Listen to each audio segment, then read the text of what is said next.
Welcome back to 16-Bit Reboot, your home for classic game reviews.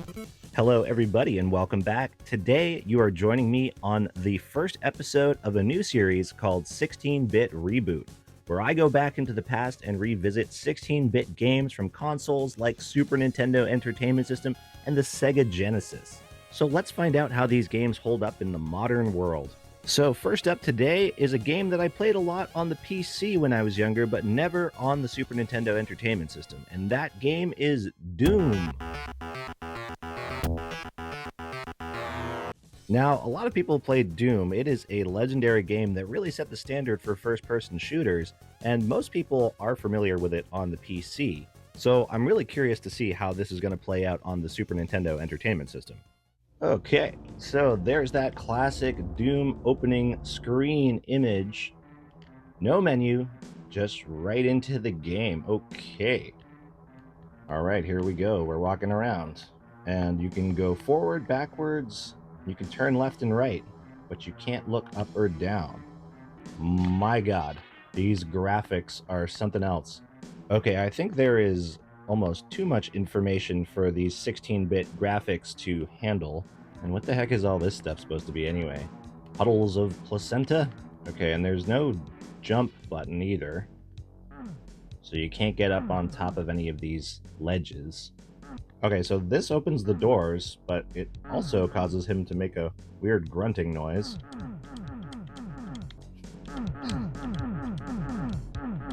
Okay, and here are some enemies, I think. What the heck are those things back there?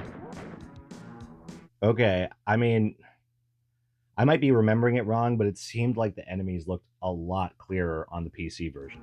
Okay. Well, I can't aim up or down, so how do I get the guys that are on the higher platform? Oh, I see. It just auto-aims for you. I mean, all things considered, this is still pretty next level for a Super Nintendo game. They probably could have dialed back the detail here a little bit to make the enemies a bit more visible. Okay, it's all coming back to me now. Basically, everything that you can pick up in the levels is either health or armor related because you're just constantly losing health and regaining health. Ooh, now I got a shotgun. Let's see how this works. All right, let's give it a go. Suck on my boomstick. Yes. All right, that's way more effective than a pistol. Uh-oh, I can't jump. How am I going to get up these steps?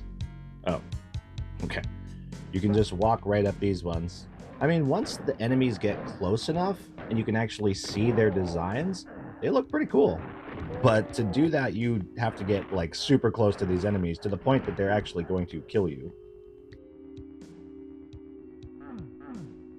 Oh yeah, of course, the key cards. Who could forget the key cards? Okay, this part's insanely difficult when you can't tell where the enemies are shooting you from. Are those enemies all the way back there?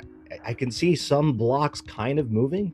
My God, they were enemies. Where am I supposed to be anyway? Is this like the inside of the Death Star? There's no kind of like backstory given. I guess I'm gonna have to watch the movie to fill in the blanks. Oh, there's something behind me, isn't there? Oh. Oh, I got the minigun. Okay, this is wreaking havoc on these enemies. Back to hell, demons! Die, die, die, die, die, die! Okay, now this part absolutely sucks. If you fall down here, you just can't get out.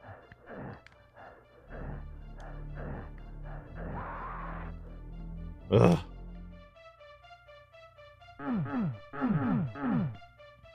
Alright, what the heck am I supposed to do here? Am I supposed to jump off this pillar and get that armor?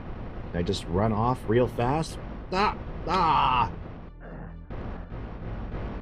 Oh, I don't want to do it all over again. Oh, no!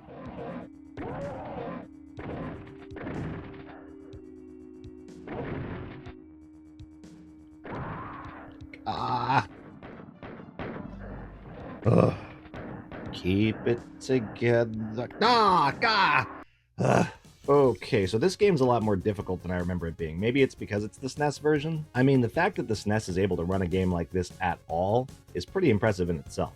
But, you know, we gotta give credit where credit's due. Doom really set the standard for basically all the first-person shooters after it. And, you know, despite getting stuck walking around a few corners here and there, the gameplay is pretty smooth. So, all things considered, I would say that Doom for the SNES does hold up in the modern world. And if you want to give Doom for the Super Nintendo a try, but you don't have a Super Nintendo console, fear not, you can go to SNESlive.com, where they have a whole heap of Super Nintendo games that you can play online for free. And that concludes the first episode of 16-Bit Reboot. Thanks for watching. Remember to like and subscribe if you want to see more.